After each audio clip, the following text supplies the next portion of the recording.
e espiritualidade.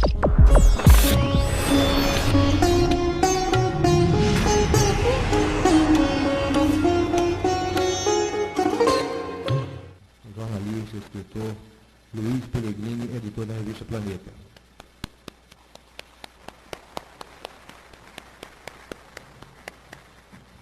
Luiz está trabalhando muito para compensar uns 4 anos que não pôde estar no evento, no período em que estava trabalhando na França para algumas revistas europeias. Também para compor, irá participar da mesa, ele que representa o movimento negro aqui em Campina Grande, uma das lideranças do movimento negro, o jornalista Moisés Alves.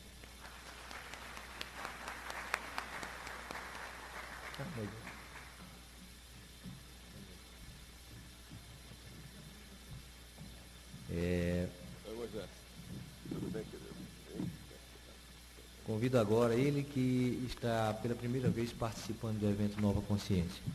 É uma pessoa, grande Moisés, é uma pessoa, membro da AMORC, da Ordem Rosa Cruz, membro também de uma organização que apoia já há cerca de 5 anos o evento Nova Consciência, com a gravação dos programas e transmissão nacional por canais TV aberta e os canais da Mais TV, NET e TVs comunitárias e TVs abertas, que é a União Planetária, juntamente com a Sociedade Teosófica. Ele veio a esse 15º encontro representando a União Planetária, o Paulo Nascentes.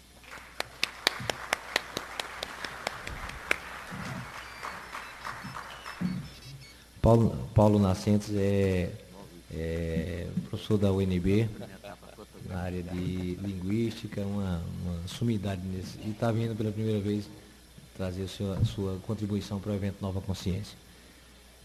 Dando um caráter ainda mais acadêmico, né, a essa mesa, nós convidamos ela que é membro ela é professora doutora em antropologia, membro da Associação Brasileira de Antropologia, que está dando uma assessoria muito grande, a professora Silvia Aguiar Martins. A professora Silvia Aguiar Martins foi quem coordenou ontem o evento das comunidades indígenas e a quem agradecemos de público, no caso, a presença e a disponibilidade em estar participando dessa temática. Para complementar a mesa, nós convidamos ele, que também pela primeira vez está aqui participando do evento Nova Consciência. Ele é mestre em Sociologia pela Universidade Federal da Paraíba, que é o querido amigo Carlos Antônio Fragoso.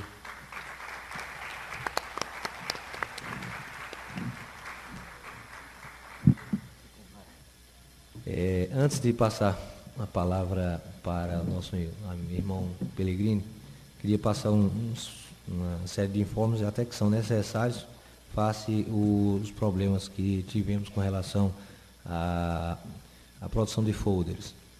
Primeiramente, só reiterando o compromisso, o evento Nova Consciência é uma parceria da Organização Nova Consciência com a Prefeitura Municipal e apoio de várias instituições.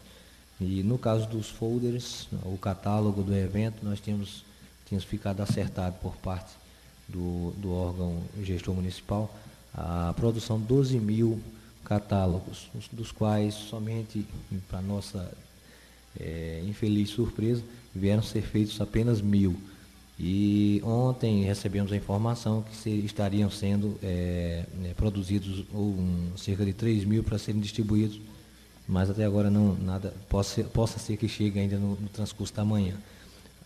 Por conta disso, apenas avisamos que, afora essa plenária, que é a plenária principal aqui do evento Nova Consciência, a programação principal, estarão ocorrendo as diversas atividades paralelas nos diversos locais aqui, que são o início da parte de workshops e vivências do simpósio de terapias holísticas, do simpósio de reiki, do simpósio de massoterapia, de massagens, simpósio de xamanismo, o curso de capacitação para captação de recursos por organizações não governamentais e OCIPs, esses cursos todos no Colégio Alfredo Dantas e no SEDUC 2, que é da Universidade Estadual da Paraíba.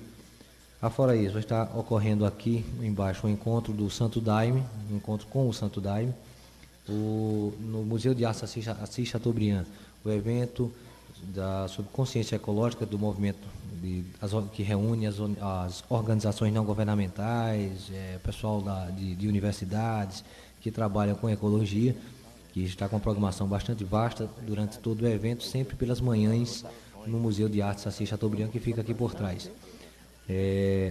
O encerramento do 8º encontro de ateus e agnósticos, termina agora pela manhã, isso lá no Colégio Motiva.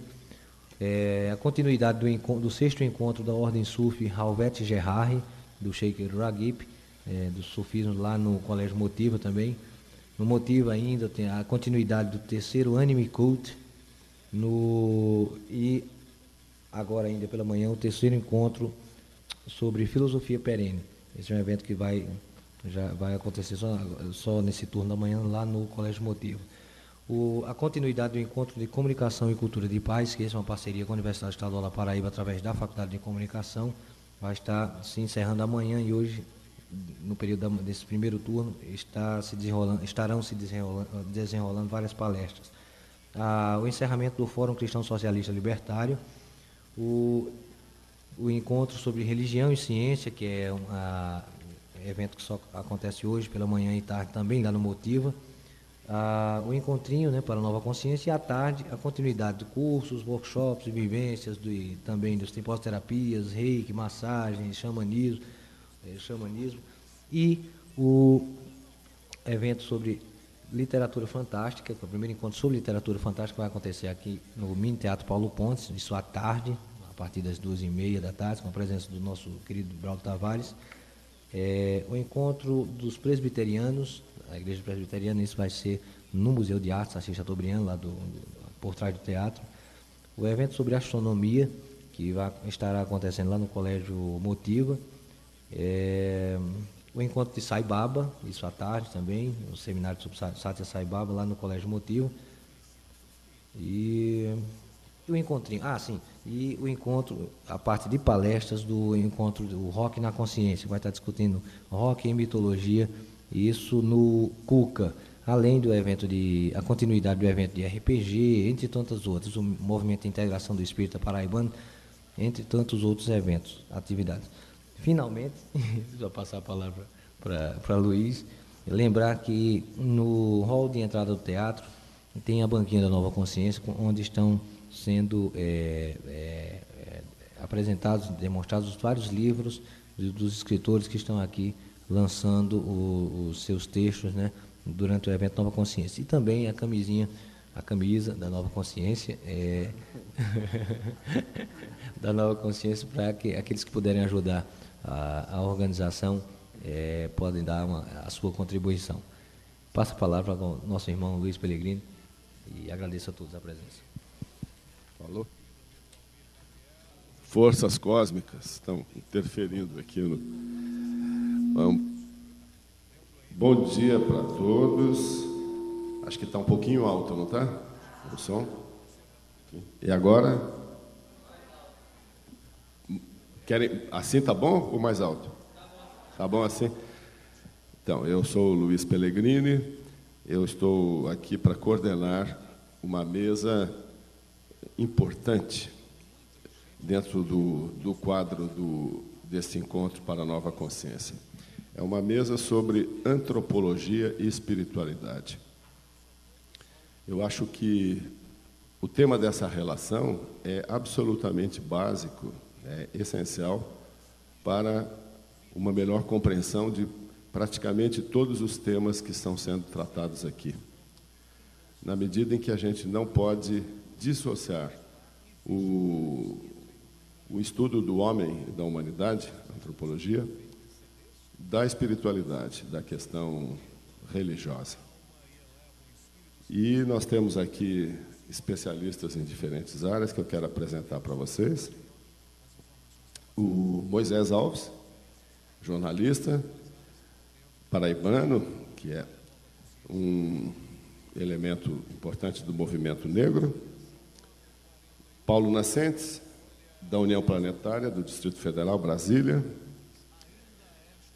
Antropóloga Silvia Aguiar Martins, PhD de Antropologia, da Associação Brasileira de Antropologia de Pernambuco, e da Universidade Federal de Alagoas, que não está escrito aqui. E o Carlos Antônio Fragoso Guimarães, aqui à minha esquerda, mestre em Sociologia pela Universidade Federal da Paraíba, que vai abrir o nosso encontro, a nossa mesa. Passo a palavra, então, ao Carlos. Alô? Conseguem me ouvir?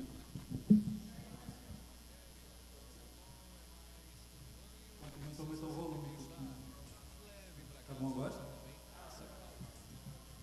Bom, eu vou começar com um lema que eu acho que todo mundo deve, pelo menos, ter lido uma vez na vida, chamado Ordem e Progresso. Tá? O lema da nossa bandeira. Esse é um lema que veio da escola positivista do Augusto Comte, que foi um pensador francês do século XIX, e que influenciou muito o desenvolvimento da ciência nos países, na França, na Inglaterra e nos Estados Unidos. O positivismo dizia o seguinte: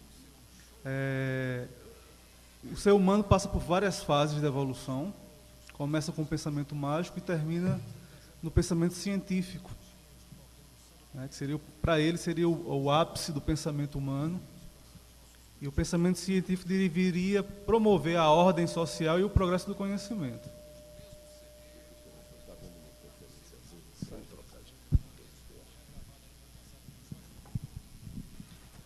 E que os países que atingissem o conhecimento científico primeiro teriam a obrigação de tentar levar os demais países que estariam, na ótica dele, numa fase anterior ao desenvolvimento, ou uma fase primitiva, ao mesmo patamar desse desenvolvimento que as sociedades industriais.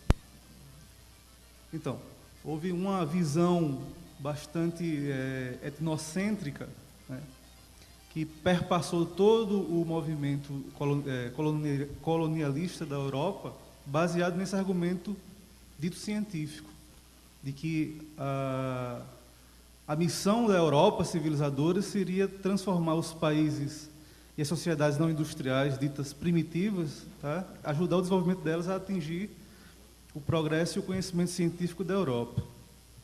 Isso levou a vários tipos de deturpações e preconceitos, né, porque, afinal de contas, se eu estou num país que é desenvolvido, um país que é agrícola, está muito atrás de mim, eu tenho o dever de civilizar aquela cultura. Isso trouxe uma distorção muito forte. Até que houve algumas revoluções no início do século XX que começaram a desmantelar ou desmontar esse tipo de conceito positivista. Então, quando tentou se aplicar a razão instrumental, dita científica da Europa nos países subdesenvolvidos, começou-se a ter uma série de problemas. Primeiro, esses países nunca iriam atingir o mesmo patamar de desenvolvimento e de consumo dos países desenvolvidos, porque, se isso fosse acontecer, seria necessário ter uma outra terra só para explorar os recursos naturais para que isso acontecesse. Segundo, em alguns pontos, esses países ditos atrasados ou primitivos eram muito mais desenvolvidos em termos de cultura humanística do que os próprios países industriais. Então, começou-se a perceber que a razão europeia era apenas uma razão, dentre muitas outras razões possíveis, que o conhecimento dito científico europeu era um conhecimento, dentre outros possíveis, que é muito bem aplicado em determinada cultura, em determinado contexto, e em outros contextos ele deixa de ser aplicável. Um dos melhores atributos ou contribuições da antropologia vejo exatamente nesse sentido, de que a nossa razão é uma maneira de ver nossa, que nós precisamos encontrar o diferente e respeitar o diferente, até para sabermos quais são os limites da nossa própria razão, até onde ela funciona, até onde ela vai, tá? Até onde ela deixa de funcionar, até onde ela é positiva, até onde ela é nociva. Isso foi uma das principais contribuições da antropologia. Uma outra contribuição veio exatamente na questão da espiritualidade. Apesar da antropologia ser no senso comum, a ciência do estudo do diferente, né, da cultura do diferente, da cultura não ocidental, da cultura não industrializada, ela também apontou para coisas que são comuns a todas as culturas. Houve um antropólogo chamado Adolf Bastian que percebeu que existiam ideias elementares que se perpassam por todas as culturas, por todos os mitos, os contos de fada, as histórias folclóricas. E isso serviu de motivo ao psicólogo suíço Carl Gustav Jung a desenvolver a teoria dos arquétipos. Ou seja, é comum você ter ideias elementares que traduzem o mesmo significado. Por exemplo, a mãe boa, ou a ideia da mulher mãe nutriente, você encontra, por exemplo, na história de Osíris, não é? Na fada madrinha da Cinderela. Então, existem aquelas ideias elementares. O que é que isso significa? Que o homem, o ser humano, é um ser profundamente espiritual. Ele tem uma espécie de instinto ao transcendente. O que vai variar de cultura para cultura é a maneira como você expressa esse instinto do transcendente, que o Jung chamava de instinto de individuação. Você, à medida que você se conhece, que você desenvolve seus potenciais, você se sente mais afinado a essa ideia do transcendente, você se sente reflexo de alguma força sutil, tá? Que as culturas podem chamar de Deus ou de divindade. A roupagem cultural vai variar, mas a essência é profundamente a mesma. Não existe cultura, não existe tradição que não tenha um aspecto espiritualista. Vai variar apenas a maneira de interpretar esse aspecto espiritualista. Nesse sentido, a antropologia questionou profundamente a questão do positivismo, que é uma questão que ainda perpassa muito a nossa cultura cientificista, né? Que o Marx vai falar que nós vivemos num meio que é ideologicamente formado e todo o nosso discurso científico é um discurso de poder. Existe um contexto social, um contexto político que vai influenciar profundamente a expressão do nosso fazer científico, ou do nosso discurso científico, ou do nosso discurso de estudo. Então, a antropologia, junto com a sociologia e a psicologia, eles trouxeram essa contribuição. Relativizar essa prepotência, esse etnocentrismo, dizer que o conhecimento industrial é um conhecimento civilizador que deve ser imposto a outras culturas. Tá? A deturpação desse tipo de pensamento, todos nós estamos vivenciando desde o dia 11 de setembro de 2001. Então, o respeito às diferenças, o respeito ao pensamento diferente, o respeito a diferentes pontos de vista, porque cada ponto de vista é uma visão a partir de um ponto, e não engloba todos os outros pontos, é necessário para um desenvolvimento e um equilíbrio de conhecimento e contribuição mútua, social, para o desenvolvimento da humanidade.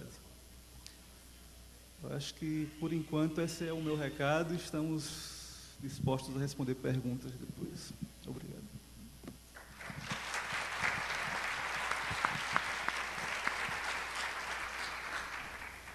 Moisés, eu vou passar a palavra para você, Moisés Alves, que é o nosso jornalista do Movimento Negro Paraíba.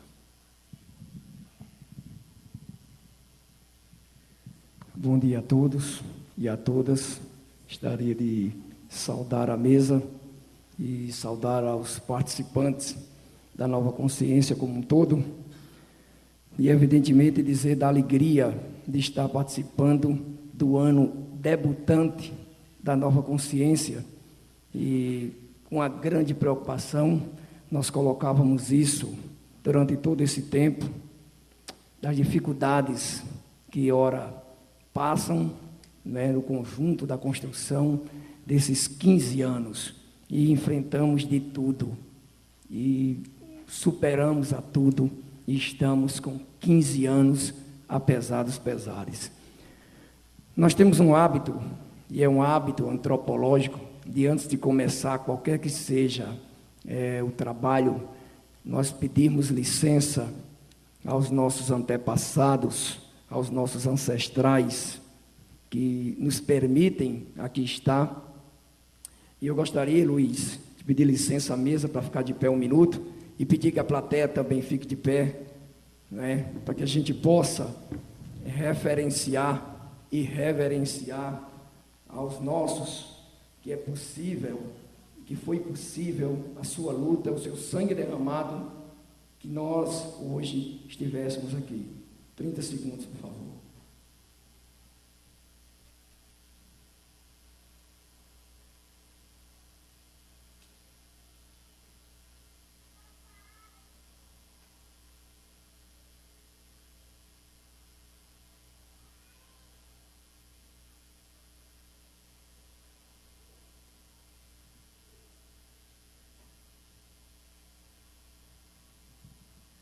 Vamos saudar todo mundo, ó meu Salvador. Vem criar paz na terra, fazer vida eterna, e Abá falou. Vamos ter vida, ter raça, ser sangue, ser flor. E o espinho é guardião, vai unir toda a força e saudar nosso amor.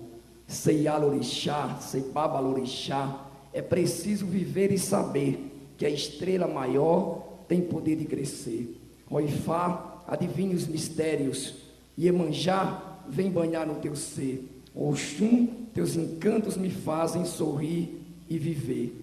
Iaque querer, vem cantar em Jexá. E só o Quelé pode adivinhar. O céu se abrindo, Oxalá surgindo, e a paz vai reinar. Obrigado.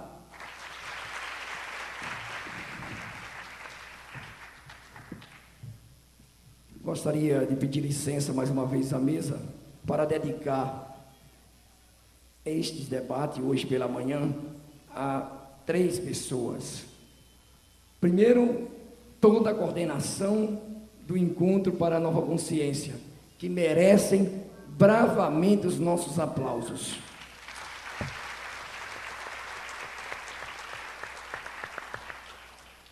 É possível que eu esteja aqui hoje graças também ao companheirismo, à dedicação, à determinação e à coragem de outros negros.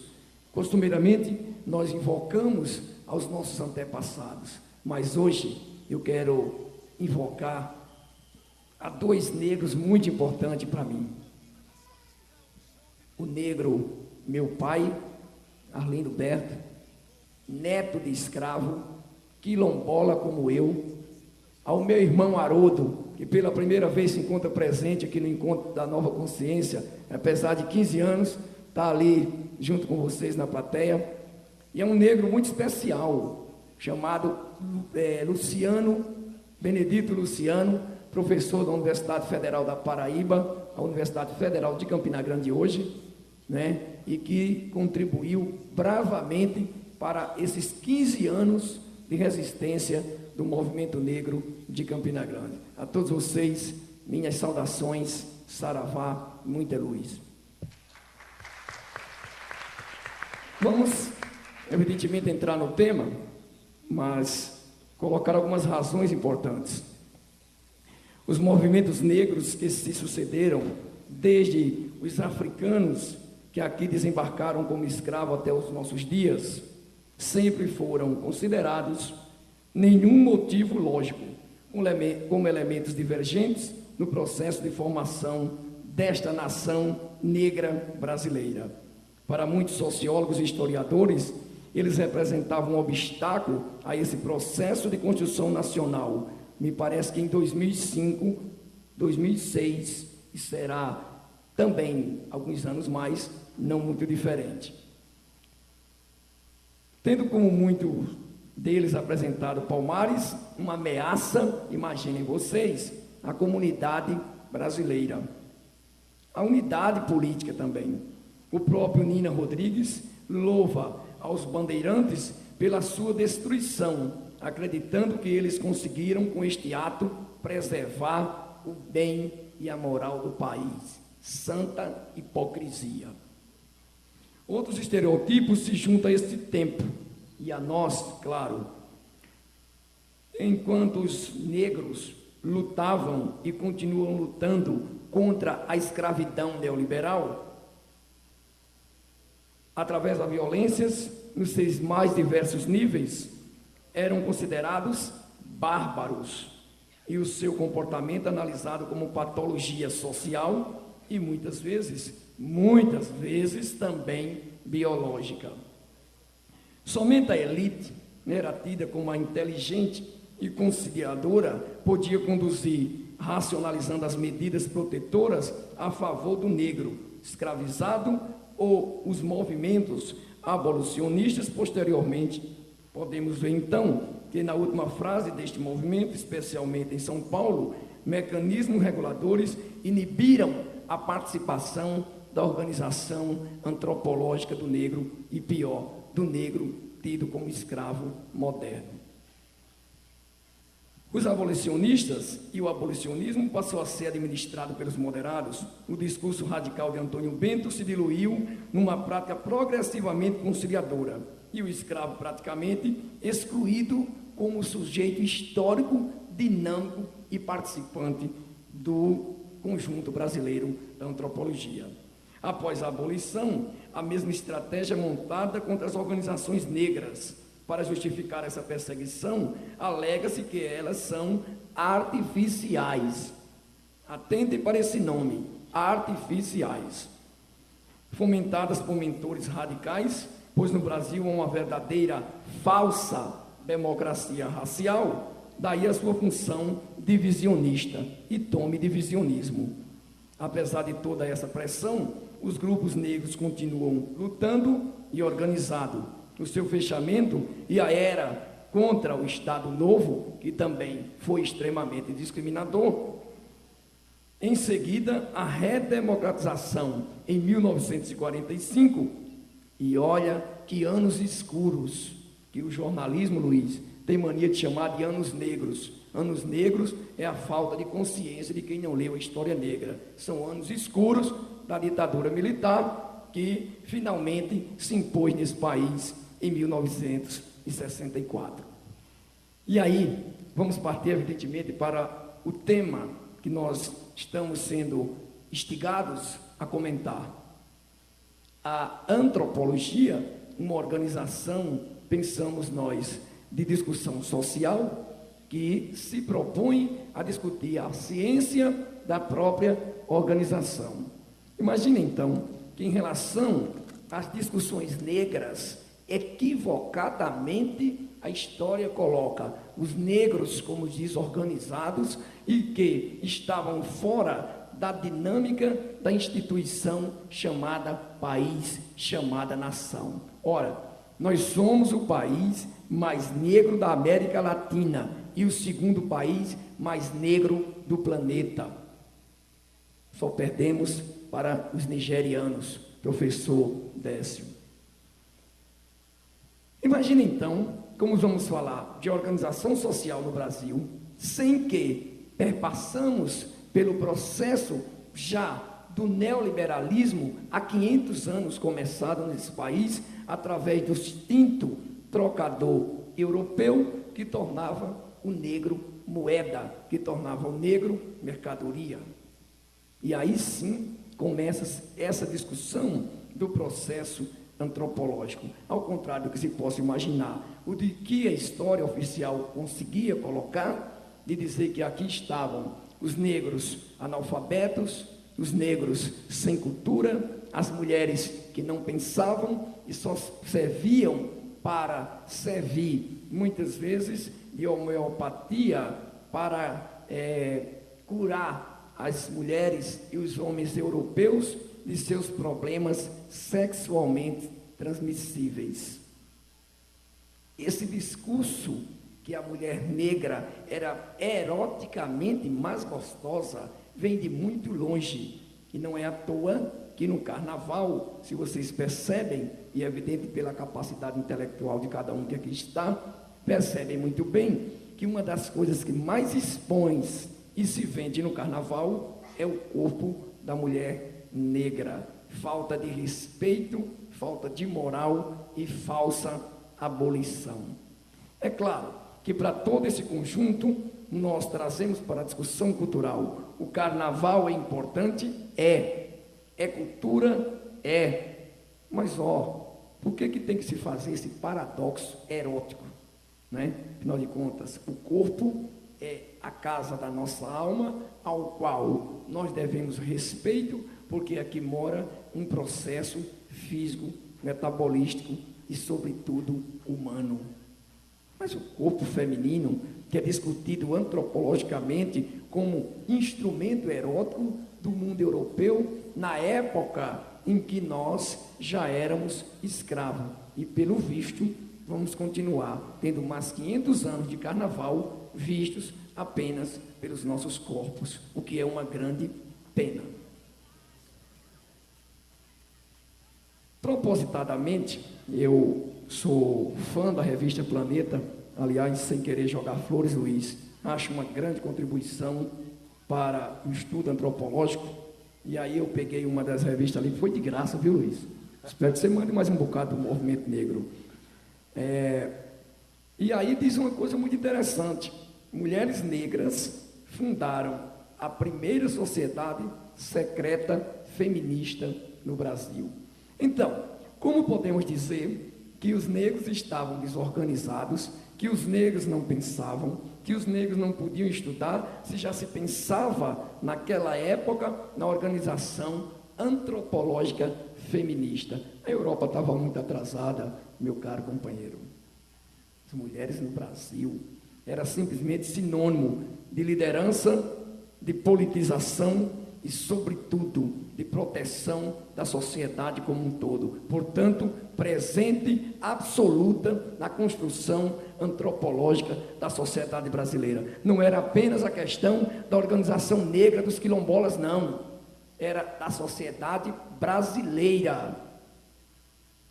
Nós, do Movimento Negro de Campina Grande, e que fazemos parte dessa discussão dentro da universidade, dentro dos sindicatos, dentro dos partidos, sempre estamos chamando a atenção para esses órgãos civis oriundos da antropologia negra, que aprenderam a se organizar com o nosso zumbi. E aí eu não tenho a menor cerimônia para dizer isso. Primeira organização social vista e criticada no Brasil como questão negra foram os quilombos, evidentemente, depois das mulheres feministas, o que causa aí um paradoxo histórico. A contribuição do negro nesse sentido tem sido cada dia mais melhor. Existe uma lei no Brasil, já foi assinada pelo atual presidente, a Lei 10.639, que deve ser discutida pelas universidades, que deve ser discutida pelos sindicatos, que deve ser discutida pelos partidos, porque resgata definitivamente aquilo que a história oficial insistentemente tentava colocar para debaixo do tapete. A história extraoficial não deixou, e essa história extraoficial era a história do povo negro que fazia a antropologia deste país. E aí, buscamos essa antropologia manter a identidade cultural desse país, que forma a identidade não só cultural, como a identidade socioeconômico e cultural. O carnaval fatura em torno de 1,5 bilhão por ano, já não é mais 3 dias, o carnaval agora é o ano inteiro, virou uma indústria, baseado na organização dos costumes, das crenças, das lendas, dos mitos e da verdade que se construía através das historiadoras cordelistas que viviam nos quilombos e construíam a sua semelhança a partir da sua prole. E aí essa prole tinha uma discussão, ao contrário do que a história toda ela colocava. A prole tinha uma obrigação, meus companheiros e companheiras de mesa, a prole tinha uma obrigação de disseminar, de levar cada vez mais longe a cultura do povo negro. E era uma contribuição para a organização socioeconômica e cultural para esse país. E me digam o que é que não tem a referência negra, inclusive na nossa mesa. O que é que nós nos alimentamos que não tem lá a mão de mãe menininha do Gantuais? O que é que tem lá que não tem lá a mãe negra? É a mãe negra, é uma coisa meio que equivocada, Luiz. Se colocava que as mulheres negras tinham os seios fartos e o leite muito bom. Eu até gostaria de ter experimentado, né? Mas havia e há um equívoco sobre isso. As mulheres europeias não queriam que os seios ficassem flácidos. E criou aí esse mito, que era porque o leite da mama era mais gostoso. Como é que uma criança ia definir isso? É que uma criança que está mamando define o que é gostoso e o que não é. Ela está mamando. E aí se usava as escravas, chamadas as mais belas escravas, e se construía essa ideia de que era porque era o leite que era melhor, era o leite mais resistente, porque melhorava a melanina, porque isso e porque aquilo. Fomos descobrir depois que era porque as mulheres europeias não queriam os seus peitinhos molinhos. Engraçado, né? E aí sobrava mais uma vez para as mulheres negras.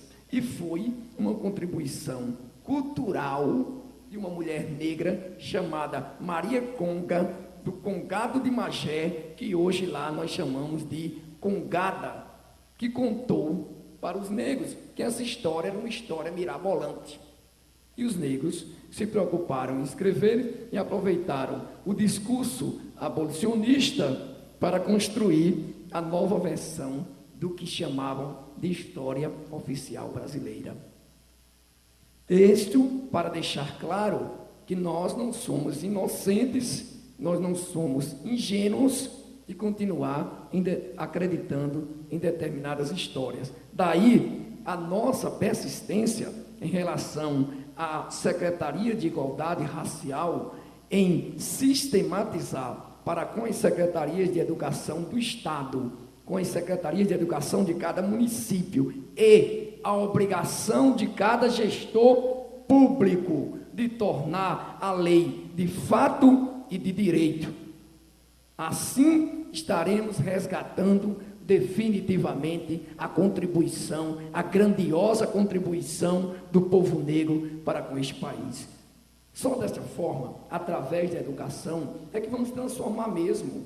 Eu não conheço bandeira mais forte para chegar em qualquer que seja o processo ou ato social, sem que se construa um pensamento lógico, absoluto, determinado e concreto pela porta da cidadania chamada de educação. E eu não conheço outro processo.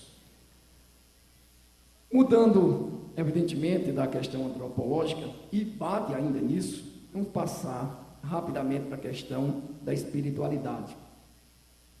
Imagine vocês que fico meio assustado, eu vou ao ritual do candomblé, principalmente nas datas que pertencem, por lei natural, a Olorum e as divindades afrodescendentes que nós chamamos de orixás.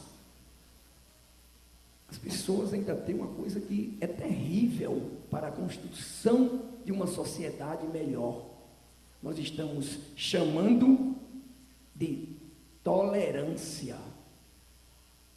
Já podemos imaginar o que é tolerante? Seria aquela história do casamento que está acabado, mas eu vou tolerar a minha esposa.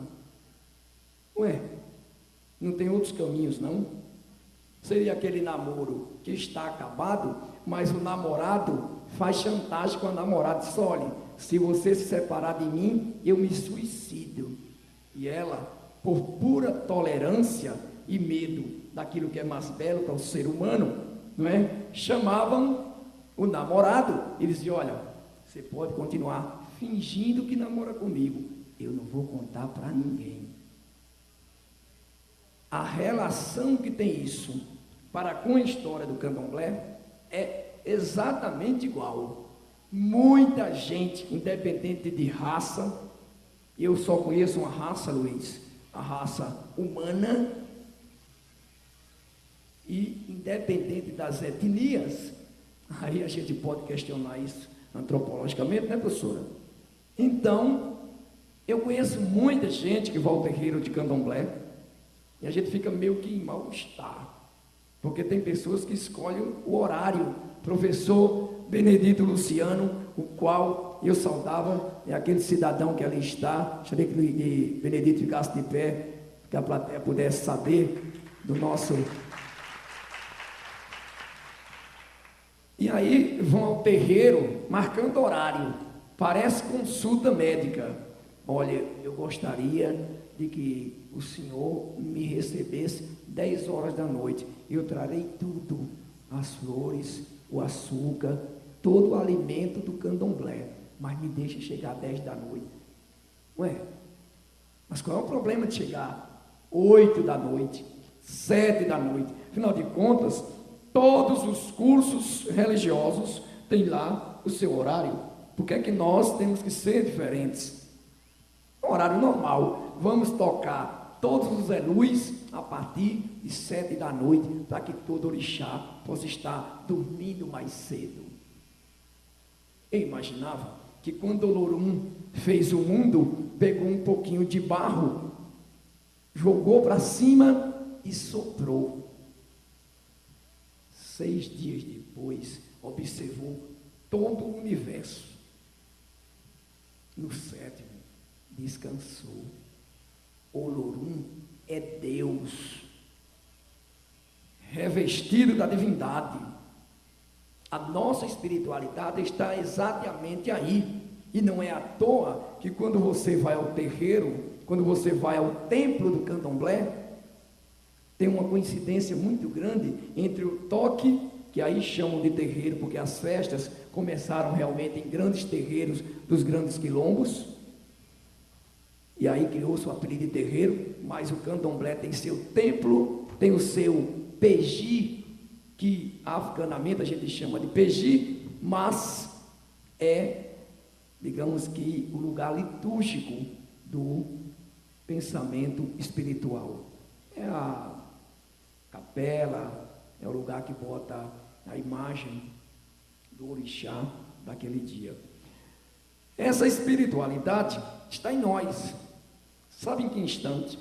E aí você começa a perceber e até pode analisar para com isso.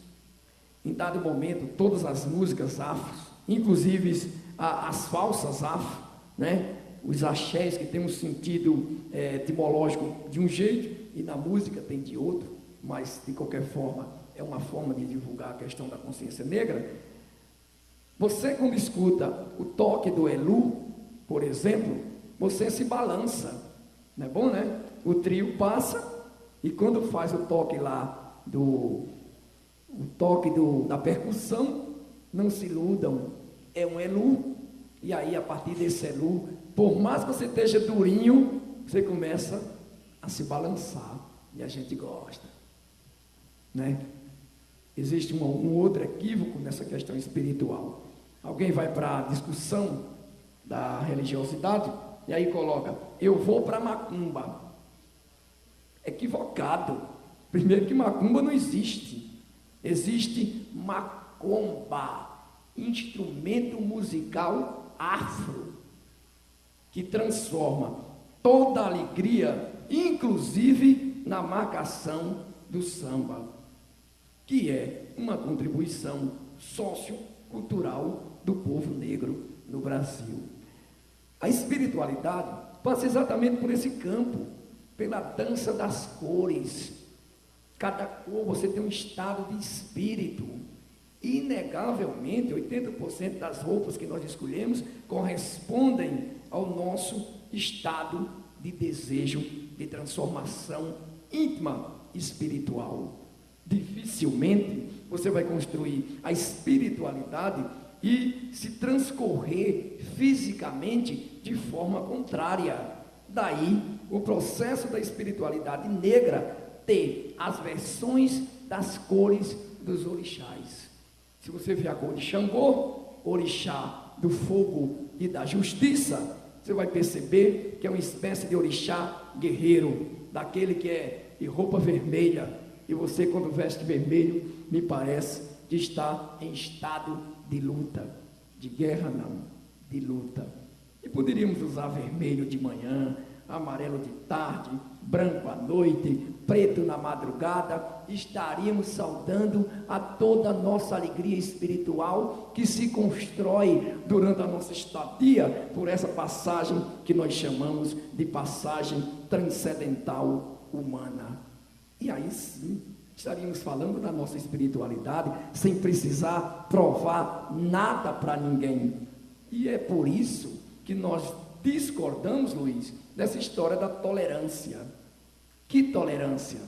Não precisamos de tolerância, nós precisamos de respeito, nós precisamos de conhecimentos, nós precisamos de dignidade, nós precisamos de seres humanos sobretudo.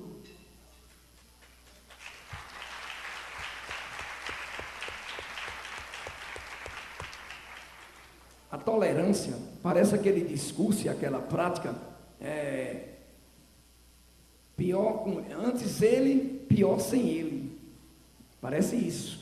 Então, na discussão da espiritualidade negra, nós preferimos eliminar a tolerância. Nós não queremos tolerância, nós queremos respeito, nós não queremos tolerância, nós queremos dignidade, e a Lei 10.639 é uma das nossas importantes armas nesse começo de milênio para a construção de uma sociedade mais justa.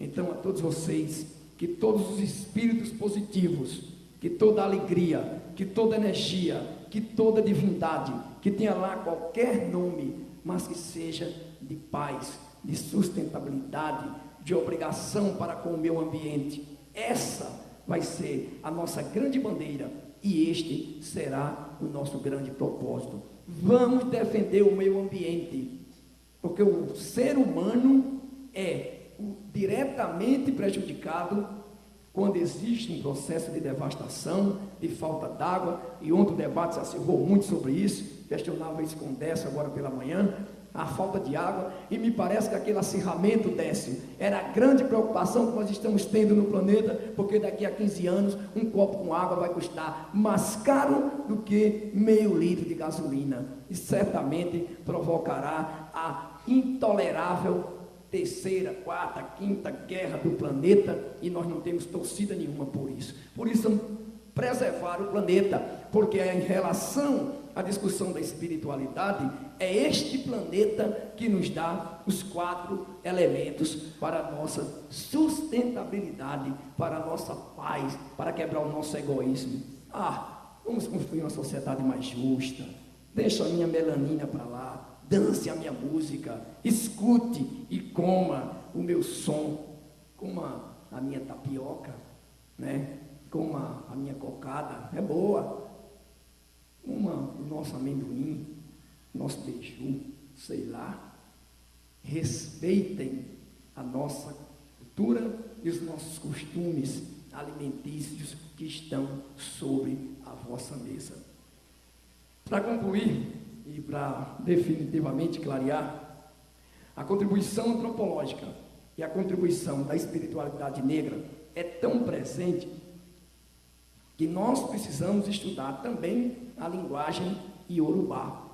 Porque tem muita coisa que as pessoas tentam, de uma certa forma, ridicularizar. Eu não posso chamar de folclorizar, porque folclore nada mais, nada menos é do que a própria cultura negra de resistência e que vem do seu próprio povo. Cultura que vem do povo, folclore é isso.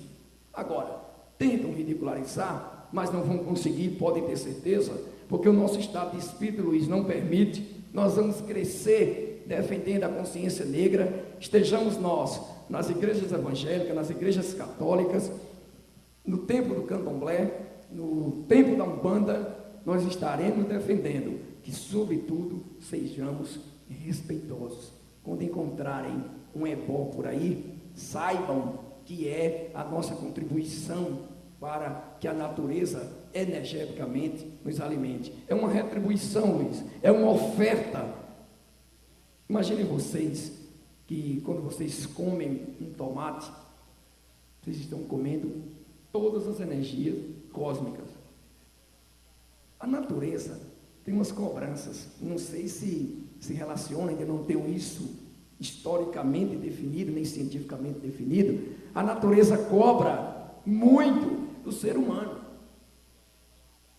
E, se não me falha a memória, esses absurdos de vento aí, com os mares derrubando tudo, tem esse preço. E as pessoas têm uma mania simples, mas que inconscientemente ou conscientemente prejudicam lá uma espiritualidade, a fé das pessoas. Muitas vezes você encontra um pires com um pouco de água, né, um pouco de sal grosso, um pouco de alimento, tomate ou alho, coisas assim, que são produtos que concentram muita energia, é representativo para nós. E as pessoas têm mania de chutar. Chutam, sabe nem por que é, mas chutam. Isto é uma forma de intolerância. Agridem diretamente a nossa espiritualidade. Estamos alimentando a vocês, a nós. Estamos tentando salvar o planeta. É nossa obrigação. Destrói os 4 elementos: fogo, terra, água e ar, com um simples gesto, inconsciente ou não. Essa é a nossa construção. E vamos concluir chamando a atenção para um dos grandes nossos expoentes, e por sinal, não era sequer do candomblé, nem da umbanda, nem da espiritualidade, era da espiritualidade cristã, ao qual nós também devemos respeito, porque somos cristãos também. Talvez não tenhamos conseguido fazer o melhor, mas lutamos para que o melhor fosse feito. Não somos o que deveríamos ser, não somos o que iremos ser, mas, graças a Deus e aos orixás, não somos o que éramos. Martin Luther King. Muito obrigado.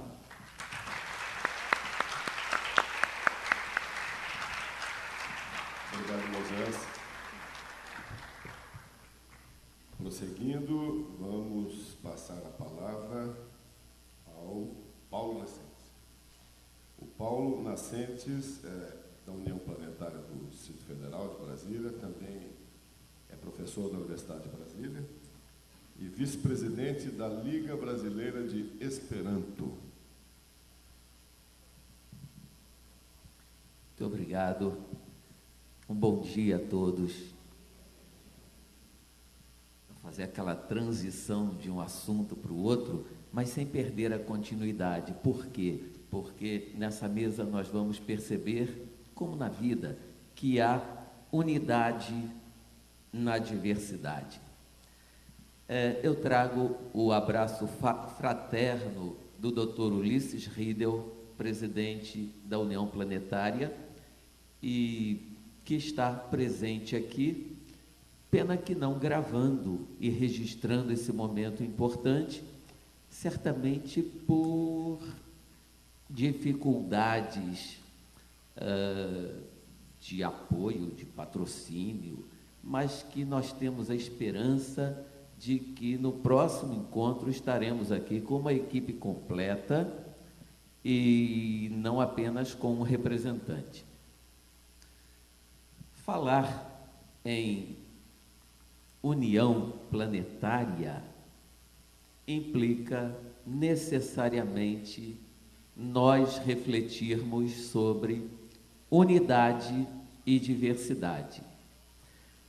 As línguas têm sido definidas como unidade na diversidade. Aqui no Brasil nós temos a felicidade muito grande, não é, de termos até o mito, chegamos ao ponto do mito de que haja unidade linguística, quando na verdade o polo da diversidade é bastante grande. No entanto, importa nós vermos a relação entre uma e outra, vamos refletir um pouquinho sobre isso. Outra questão, quando se fala em união planetária, que todos nós desejamos, e aqui eu não estou falando na ONG, eu estou falando no conceito de união planetária. É importante ressaltar, no caso da ONG, que está nos seus estatutos, nos seus princípios, nos seus objetivos. Eu vou ler só esse trechinho, porque também vamos refletir sobre isso. Apoiar a diversidade cultural e linguística de cada povo ou sociedade com a conservação das línguas ou dos dialetos locais. Esse é um dos princípios. E o outro, incentivar em âmbito mundial a adoção do Esperanto como língua de comunicação e intercâmbio cultural, comercial e científico entre todos os povos. Nós estamos num momento em que as culturas estão precisando dialogar. Sem o diálogos, através do logos, onde nós iremos parar? É um momento de reflexão. Vou pedir licença aqui, porque algumas das reflexões estão anotadas aqui. O Encontro Nova Consciência tem essa vantagem. Nós podemos alinhavar algumas das coisas que já foram colocadas aqui em palestras anteriores. Como, por exemplo, a questão de tolerância, respeito e o terceiro ponto, que eu vou falar depois. Sobre tolerância, não vamos nos estender muito, porque foi muito bem colocado aqui. Tolerar é suportar, e em suportar nós temos o prefixo sub. E respeito é o segundo nível. Respeito tem a ver com peito, é a coisa do peito, não é? Então, nós temos no peito o coração, o chakra cardíaco, e estamos sendo cordiais. Bom, se nós saímos da tolerância, em que nós, do alto da nossa tradição espiritual, olhamos a outra e dizemos assim, pode acontecer, ela tem o seu espaço também, sua tolerância, mas nós podemos ir para o coração, para o chakra cardíaco e ter uma ação cordial, ação de coração. Então é o respeito. Mas nós podemos transitar para um terceiro polo. Isso é muito mais up, muito mais supreme. Deixa eu fazer um parênteses. Up de união planetária é up do inglês para cima. E supreme, que é o nome do nosso guia de programação supreme, que muitos aqui certamente recebem ou podem pedir. Supreme significa em Esperanto para o alto, para cima. Então, numa perspectiva up, numa perspectiva supreme, numa perspectiva positiva, nós podemos falar do terceiro ponto. Além da tolerância, além do respeito, a valorização. A valorização da diversidade. Dar valor, porque elas têm em si mesma o seu próprio valor. Quando isso acontecer de verdade e nós nos lembrarmos de que somos homem ser humano, homem e mulher, que nós somos membros da humanidade, antes de sermos negros, brancos, cristãos, católicos, muçulmanos, budistas, shintoístas, vou ficar aqui enumerando, incluam a de vocês, por gentileza, não sintam como esquecimento, é ignorância minha. Seixonoye, xamanismo, não é? Bom, basta consultar o programa da Nova Consciência e nós temos aqui a festa da diversidade. E essa nova consciência vai trazer para nós um novo mundo que todos nós sonhamos. Então, valorizar o diferente, porque cada cultura é uma joia da espiritualidade, uma joia do Logos uma joia do verbo. Então vamos ao título dessa mesa: Antropologia e espiritualidade. Em antropologia, nós já podemos pensar em uma polaridade, mas que tem unidade também. Logos, logia, logos.